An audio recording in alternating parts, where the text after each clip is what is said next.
सोचिए, एक ऐसी दुनिया के बारे में जो तबाही के बिल्कुल कगार पर खड़ी है। 2026 की शुरुआत में ये कोई कोरी कल्पना नहीं थी, बल्कि एक डरावनी हकीकत थी।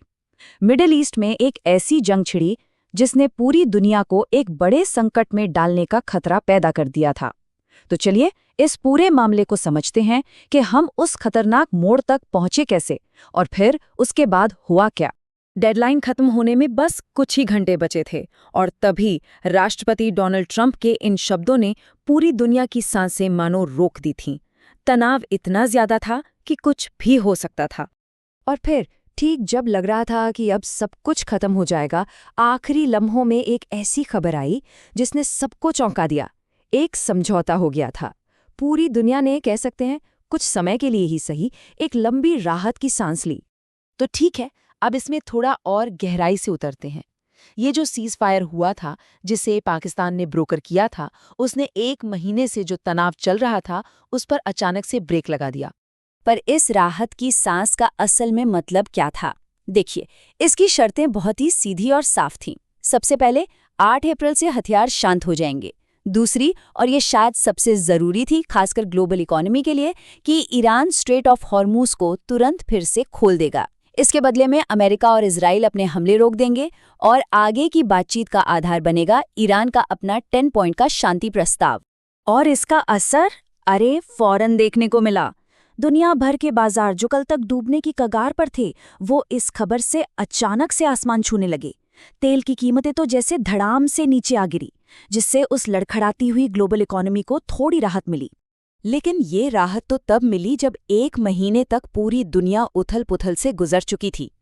तो अब सवाल ये उठता है कि सिर्फ 1 महीने की इस जंग ने पूरी दुनिया की अर्थव्यवस्था को हिलाकर कैसे रख दिया। देखिए, इस संकट की गंभीरता का अंदाजा इसी बात से लगाया जा सकता है कि इंटरनेशनल एनर्जी एजेंसी ने इसे इतिहास की सबसे बड़ी ग्लोबल एनर्जी सिक्योरिटी चुनौती तक कह डाला। मतलब, हम किसी छोटी-मोटी रुकावट की बात नहीं कर रहे हैं, ये सच में एक बहुत बड़ा संकट था। जरा आंकड़ों पर नजर डालते हैं। तेल के दाम $114 प्रति बैरल के भी पार चले गए थे, जिससे पूरी दुनिया पर एक बड़ी मंदी का खतरा मंडराने लगा था। ये एक जबरदस्त आर्थिक झटका था और इसकी तपिश उस रीजन में सबसे ज्यादा महसूस की गई। सिर्फ यूएई के स्टॉक मार्केट्स को ही देख लें तो $120 अरब का भारी भरकम नुकसान हुआ था। और ये मत सोचिए कि असर सिर्फ मिडल ईस्ट तक था। नहीं, इसकी लहरें तो वॉल स्ट्रीट तक पहुंची। डाउ जोन्स बुरी तरह से लुढ़क गया, जो ये साफ दिखाता है कि आज की दुनिया में एक जगह का संकट कुछ ही घंटों में पूरी दुनिया की इकोनॉमी को कैसे हिला सकता है।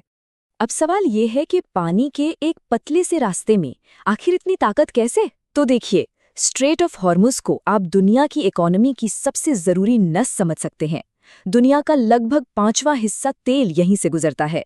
जिसके हाथ में इसका कंट्रोल है, समझिए उसके हाथ में पूरी दुनिया की इकोनॉमी का एक बड़ा स्विच है।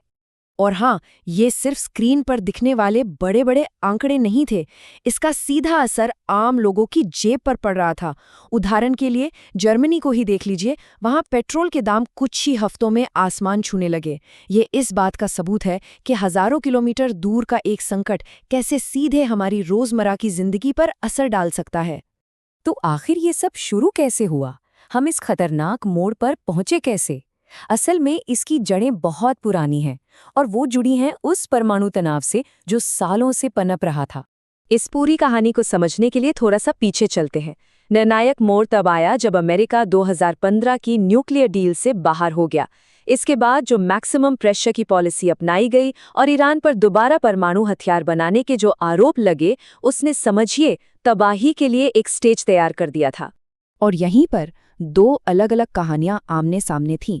एक तरफ अमेरिका था जो सीधे सीधे कह रहा था कि ईरान परमाणु हथियार बना रहा है, और दूसरी तरफ थे इंटरनेशनल इंस्पेक्टर्स, जिनका कहना था कि भाई, हमारे पास कोई पक्का सबूत तो नहीं है, पर हाँ, ईरान का सहयोग न करना एक गंभीर चिंता का विषय जरूर है। जब इतना अविश्वास हो तो बातचीत की गुंजाइश कहाँ बचती है? और फिर जो डर था वही हुआ। युद्ध छिड़ गया। आइए उस 1 महीने में जो कुछ हुआ उस पर एक तेज नजर डालते हैं। और हालात बिगड़ने की रफ्तार देखिए कितनी तेज थी। शुरुआत हुई हमलों से, फिर ईरान के सुप्रीम लीडर को निशाना बनाया गया, जिससे ईरान ने ज़ाहिर है ज़बरदस्त पलटवार किया, और फिर अचानक सब शांत।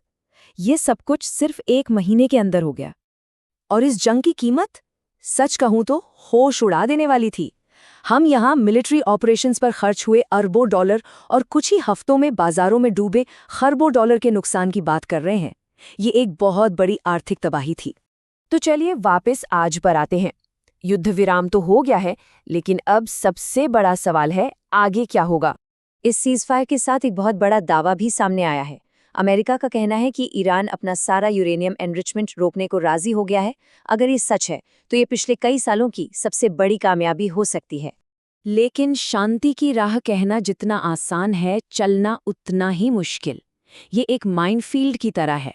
प्रतिबंधों का क्या होगा? ईरान के सहयोगी गुटों का क्या होगा? उसके न्यूक्लियर प्रोग्राम का भविष्य क्या होगा? और सबसे बड़ी चुनौती, वो है भरोसा। जो सालों से टूटा हुआ है, उसे वापस कैसे जोड़ा जाएगा? तो कुल मिलाकर बात यह है कि बंदूकें तो शांत हो गई हैं, लेकिन वो टाइम बॉम्ब जिसने ये पूरा संकट खड़ा किया था, वो अभी भी टिक टिक कर रहा है। ये जो शांति है, ये सबसे अच्छे हालात में भी बहुत ही नाजुक है। और यहीं पर हम एक बहुत बड़े सवाल के साथ रह जाते हैं। जब सिर्फ 1 महीने की लड़ाई ने पूरी दुनिया की इकोनॉमी को बर्बादी के कगार पर ला खड़ा किया, तो क्या सिर्फ 2 हफ्तों का ये नाजुक सा सीज़फायर वो भरोसा वापस ला सकता है जो एक पक्की और लंबी शांति के लिए चाहिए? यह सोचने वाली बात है।